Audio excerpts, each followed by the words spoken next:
kita akan menuju ke misi ketiga untuk menuju ke air terjun yang berada di atasnya air terjun ini, guys. Penasaran kan? Oke guys, jadi di pagi yang gak berkabut ini, saya melanjutkan misi lagi setelah sebulan penuh menjalani ibadah puasa. Dan misi kali ini berlanjut dengan air terjun yang tersembunyi di balik Gunung Bromo. Oke guys, jadi hari ini saya sedang menuju ke Desa Wonokoyo, tepatnya berada di bawah kaki Gunung Bromo. Dan kali ini saya akan mengeksplor lagi sebuah hidden gem, yaitu sebuah air terjun yang kapan hari pernah kita kesini dari kedua air terjun yang pernah saya datangi ya. Dan kali ini saya akan menuju ke air terjun yang ketiga, tepatnya berada di kaki Gunung Bromo sana. Nah, seperti apa keindahan dari panorama dari air terjun yang tersembunyi di kaki Gunung Bromo. Karena hari ini saya nggak sendirian, dan hari ini saya dengan Diki. Hai Lili. Hai. Ikuti terus perjalanan saya hari ini. Namun di misi kali ini, saya tidak dengan Nu karena dia sedang sakit. Dan hari ini, saya dengan partner Diki dan Mbak Lili untuk ekspor air terjun yang ketiga di sini. Untuk menuju ke air terjun, kita harus trekking kurang lebih 3 km melalui jalur setapak kecil ini. Dan jalur ini merupakan jalur yang sama saat saya dan Nu mengekspor kedua air terjun di sini sebelumnya. Di perjalanan awal, kita menjumpai air terjun pertama yang paling tinggi di kawasan sini, serta kita juga menjumpai air terjun kecil yang memiliki kolam alami terbesar yang pernah saya ekspor sebelumnya dengan Nu di sini.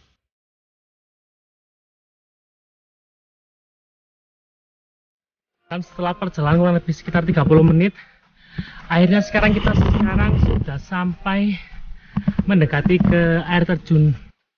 Dan view sepanjang perjalanan kita akan dimanjakan oleh view yang sangat keren dan indah, sehingga rasa lelah saat kita trekking ya tak akan terasa saat menuju ke air terjun yang tersembunyi di sini, guys.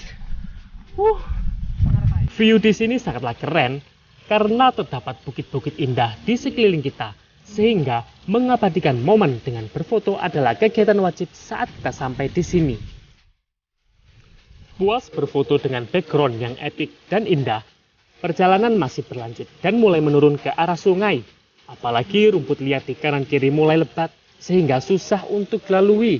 Dan setelah perjalanan kurang lebih sekitar 40 menit, kita sekarang sudah sampai di aliran sungai pertama, dan kita menyeberangi untuk menuju ke atas bukit sana, untuk menuju ke air terjun yang tersembunyi di balik bukit ini. Nah, tinggal memutari satu bukit kecil ini dan jalannya semakin sempit. Terlebih lagi becek karena terdapat pipa air yang bocor di sepanjang jalan, serta rerumputan liar yang mulai menutupi jalur setapak kecil ini, sehingga agak menyusahkan kita saat melaluinya, apalagi di kanan kita jurang yang lumayan terjal pula. Dan setelah memutari bukit kecil ini, akhirnya kita sampai di aliran sungai yang jernih. Dan ini merupakan aliran sungai yang berasal langsung dari air terjun tujuan kita hari ini. Dan sekarang kita harus menyusuri sungai. Tapi di sini sih sungainya sangat jernih dan segar sekali karena langsung berasal dari sumbernya nih, guys. Dan pemandangan di sini sangat indah sekali. Karena berasal dari sumbernya, airnya sangat dingin dan segar. Apalagi bebatuan vulkanik yang menghiasi tempat ini membuat kita semakin excited untuk menuju ke air terjun rambut ini.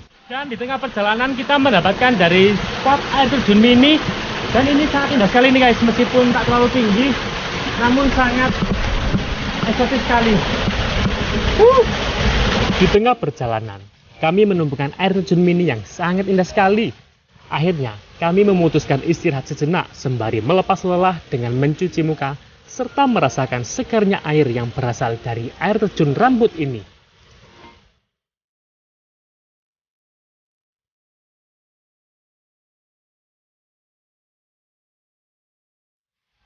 Nah, setelah menikmati dari air terjun mini yang berada di bawah ini, kita sekarang menuju ke atas untuk menuju ke air terjun rambut. Perjalanan berlanjut sedikit lagi, namun medan kali ini lumayan susah karena kita melalui jalur bebatuan yang besar dan agak licin, serta rimbunnya rumput besar di sepanjang jalan sehingga kita harus ekstra hati-hati saat melaluinya.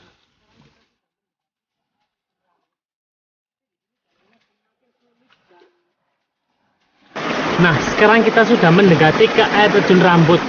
Tapi di sini jalurnya semakin sulit dan jalurnya nggak bisa dilalui nih, guys. Jadi kita harus memanjat batu besar ini untuk sampai menuju ke air terjun rambut ini. Jalur semakin sulit saat mendekati ke air terjun. Sesekali kita harus melalui bebatuan yang cukup besar seperti ini.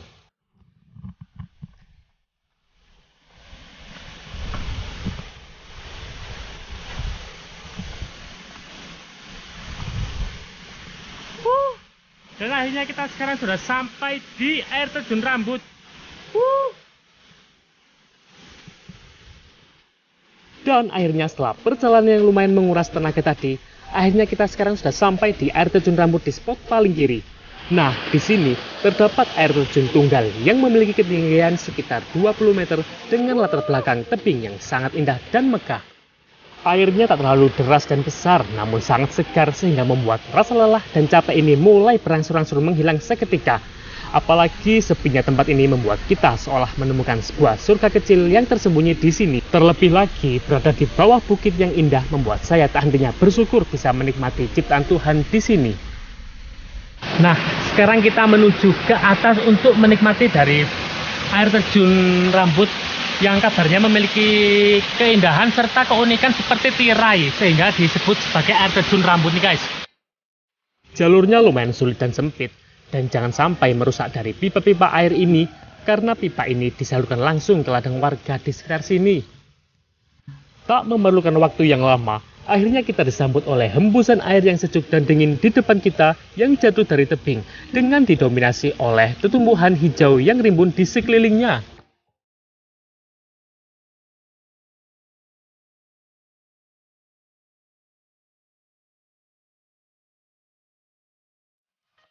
Namun di sini kita juga harus hati-hati karena lumayan licin jalannya saat dilalui, apalagi saat mendekati ke air terjun Rambut ini.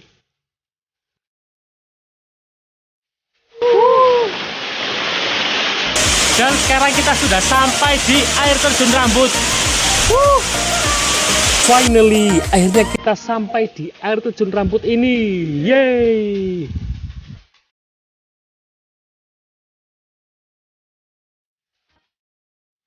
Oh iya, pasti kalian penasaran mengapa disebut air terjun Rambut? Nah, karena air terjun ini jatuh dari tebing yang tinggi melalui rerumputan hijau yang lebat di sekitar tebing hingga menyerupai rambut. Namun bagi saya, bisa disebut juga seperti tirai.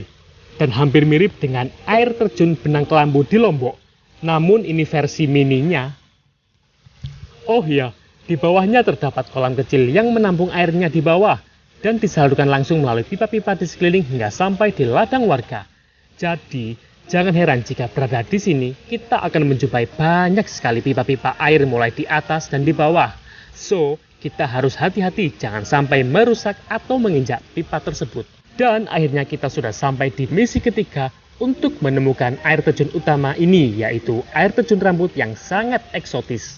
Sebenarnya masih ada satu lagi bonus air terjun yang belum tereksplor. Dan kabarnya memiliki keindahan yang sangat eksotis juga. Tunggu di next episode lagi saat kami mengeksplor air terjun di kawasan sini.